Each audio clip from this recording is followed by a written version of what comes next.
So far, we have already discussed Schrödinger's wave equation, the physical meaning of the wave function, normalization, and boundary conditions. Now we are arriving at another central theme in quantum mechanics, the fact that Schrödinger's equation is a linear equation, and because of that linearity, quantum states obey the superposition principle. Right after that, we will discuss another equally important concept, namely the orthogonality of wave functions. So why are these ideas so important? Because quantum mechanics is not just about solving one differential equation for one wave function. Much of the power of the theory comes from the fact that different solutions can be combined, compared, and organized systematically. The superposition principle tells us that if two wave functions are valid solutions, then under the appropriate conditions, their linear combination is also a valid solution. Orthogonality then helps us distinguish different quantum states and treat them as independent building blocks. These ideas will become especially important later in solid-state physics. For example, when we describe electron states in crystals, or when we expand a general wave function in a basis of eigenstates, we rely heavily on linear superposition and orthogonality. So even though the algebra in the next few pages may look formal, the underlying physics is extremely important. So let's begin with the superposition principle.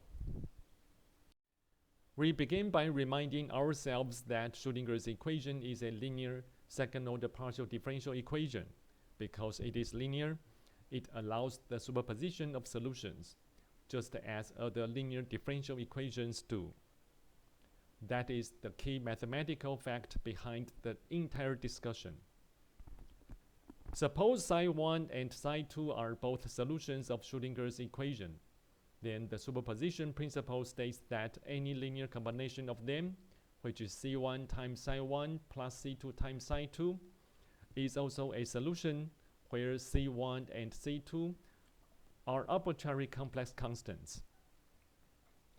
This statement is simple to say, but it is one of the most fundamental properties of quantum mechanics. Now let's look at the logic of the proof. If psi1 is a solution, then it satisfies Schrödinger's equation.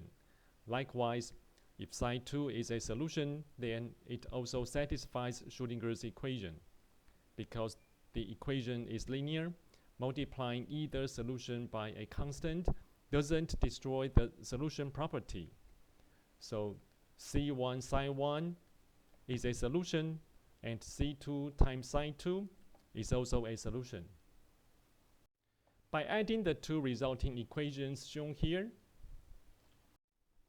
rearranging terms and applying the linearity of the Laplacian, the sum of the two equations can be regrouped into a single Schrödinger equation for C1 times psi1 plus C2 times psi2, as shown here, which indeed satisfies Schrödinger's equation. So the proof is complete. Now let me emphasize the physical significance. This means that in quantum mechanics, once we know two allowed states, we can form a new state by combining them. This is not merely a mathematical convenience, it is a real physical principle with experimentally observable consequences, including interference phenomena. In fact, the existence of interference in quantum mechanics is deeply tied to the superposition principle. If a system can exist in one state and also in another, then a linear combination of those states may also be physically meaningful. And the measurable consequences are not usually just simple addition of probabilities. Instead, amplitudes combine first, and probabilities come from the modulus squared afterward.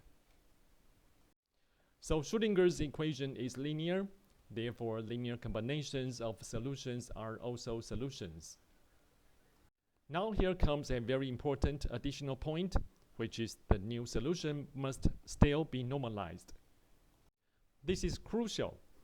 The superposition principle tells us that the linear combination is mathematically a solution, but for it to represent a physical state, it must also satisfy the normalization condition, as shown. So the coefficients C1 and C2 cannot be chosen arbitrarily if we want the final state to be physically meaningful.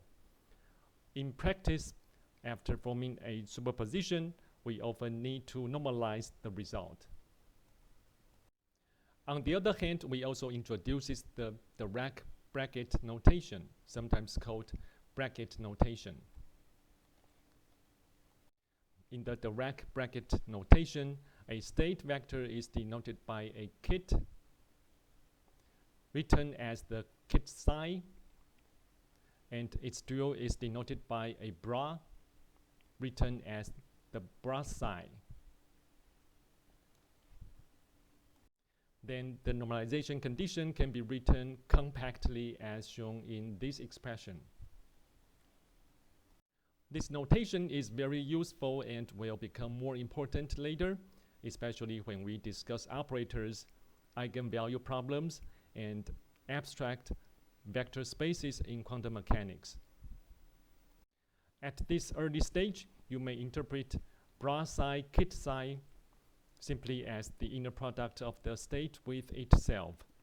For wave functions in position space, that inner product corresponds to the integral of psi times its complex conjugate over all space. This notation may feel abstract at first, but it will eventually make the structure of quantum mechanics more elegant.